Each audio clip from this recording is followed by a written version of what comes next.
Der Regen prasselte auf die Straße, als die Kutsche über das holprige Pflaster rollte. Pferdehufe schlugen dumpf in die Stille und im Inneren eine Frau, im 8. Monat schwanger. Victoria, Duchess of Kent, auf einer abenteuerlichen Reise, die über Leben und Geschichte entscheiden würde. Eine wochenlange Reise von Amorbach im Odenwald über Calais und Dover nach London, durch Kälte, Angst und im Wettlauf gegen die Zeit. Denn das Kind, das sie erwartete, sollte britischen Boden erreichen, bevor es geboren wurde. Als schließlich am frühen Morgen des 24. April 1819 im Kensington Palace die ersten Schreie ertönten, war es geschafft. Die zukünftige Queen Victoria war geboren. An der Seite der Herzogin Charlotte Heidenreich von Siebold, eine Ärztin, die in einer Zeit praktizierte, in der Frauen weder selbstverständlich studieren noch medizinisch arbeiten durften, und hinter ihr stand eine noch größere Pionierin, ihre Mutter, Regine Josepha von Siebold. Geboren 1771 im thüringischen Geismar, wuchs Josepha in Heiligenstadt bis zu ihrem 10. Lebensjahr in einer ungewöhnlich freien Umgebung auf. Sie ritt, fuhr Kutsche, trug legere Knabenkleidung, kurz, sie widersprach Erwartungen, lange bevor sie wusste, dass genau das ihr Lebensweg werden würde. Früh verheiratet und verwitwet und Mutter 2 Töchter, hätte ihr Leben leicht in den engen Grenzen ihrer Zeit verharren können. Doch das Schicksal hatte andere Pläne. In 2. Ehe heiratete sie 1795 Damian von Siebold, Stadtphysikus und Spross der berühmten Würzburger Medizinerfamilie, der ihre Töchter adoptierte. Gefördert von ihrem Schwiegervater Karl Caspar von Siebold, Professor der Geburtshilfe in Würzburg, der ihr zur Hochzeit eine Geburtszange schenkte, begann sie 1805 dank einer Ausnahmegenehmigung in Würzburg das Studium der Geburtshilfe. Verborgen hinter einem Vorhang, von praktischen Übungen ausgeschlossen und von ihrem Schwager, Professor Adam Elias von Siebold, nur widerwillig geduldet. Das praktische Wissen erwarb sie im Alltag der gemeinsamen Praxis, die ihr Mann 1804 in Darmstadt eröffnet hatte. Im November 1807 bat sie um Zulassung zur Staatsprüfung, mit dem erklärten Ziel, die unzureichende Ausbildung der Hebammen zu verbessern. Nach einer für sie besonders anspruchsvoll gestalteten 4-stündigen Prüfung vor dem Großherzoglichen Medizinalkollegium in Darmstadt, die sie mit Bravour bestand, erhielt sie die Approbation. Später erinnerte sich ihr Mann stolz, sie habe nach Aussage der Prüfer die beste Leistung unter allen bisherigen Kandidaten erbracht. Damit war Regina Josepha von Siebold die erste approbierte Frauenärztin Deutschlands. Doch ihr Erfolg blieb kein symbolischer. Er wurde gelebte Praxis. Bei Sturm und Dunkelheit ritt sie zu Geburten, behandelte Komplikationen und führte gemeinsam mit Mann und Tochter eine Praxis in Darmstadt.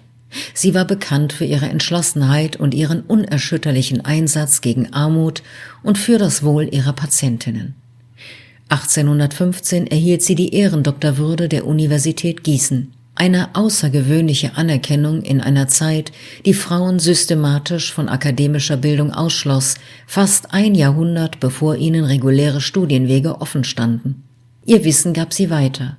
Ihre Tochter Charlotte Heidenreich von Siebold trat in ihre Fußstapfen, wurde von ihr ausgebildet, studierte ab 1811 in Göttingen bei Osiander und Langenbeck, promovierte 1817 in Gießen und wurde selbst zu einer der ersten akademisch anerkannten Geburtshelferinnen Deutschlands.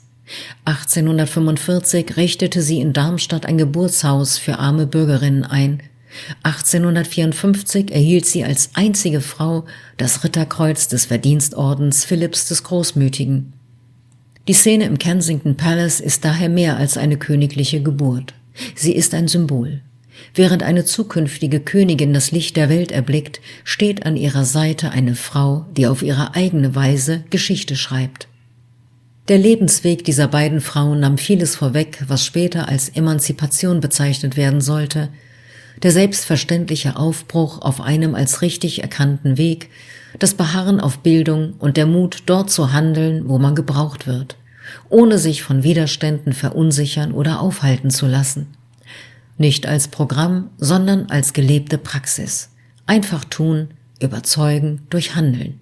Nicht zu vergessen, dieser Weg war nur durch das Engagement, den gesellschaftlichen Weitblick und den institutionellen Spielraum einiger Männer ihrer Zeit erst möglich, etwa der fördernde Einfluss ihres Onkels Lorenz Henning, der sie als Kind sehr liberal aufwachsen ließ, ihre Verwandtschaft mit Karl Caspar von Siebold, der ihr Zugang zu medizinischer Ausbildung verschaffte, und nicht zuletzt durch die praktische Unterstützung ihres Mannes Damian von Siebold, der sie selbstverständlich als Kollegin respektierte und voller Stolz von ihren beruflichen Erfolgen berichtete, in einer Zeit, in der sich im Folge restaurativer Politik die Grenzen um die Lebenswelt der Frauen wieder enger schlossen. Ohne solche männlichen Mentoren, die ihr Ressourcen, Schutz und Berufswege eröffneten, wäre ihr außergewöhnlicher Beitrag zur Geburtshilfe und zur Emanzipation deutlich schwerer oder gar unmöglich gewesen. Würzburg und Darmstadt haben das Wirken dieser beiden Frauen nicht vergessen. In Würzburg erinnert das Siebold-Museum an diese außergewöhnliche Familie und auch in Darmstadt bleibt ihr Engagement im kollektiven Gedächtnis präsent, besonders das der Tochter Charlotte. Straßen und wissenschaftliche Programme werden nach ihr benannt, eine Stiftung, die ihren Namen trug, ins Leben gerufen und in ihrem Namen ein Preis für gelebte Solidarität und bürgerliches Engagement verliehen. Und die Geschichte schließt einen bemerkenswerten Kreis.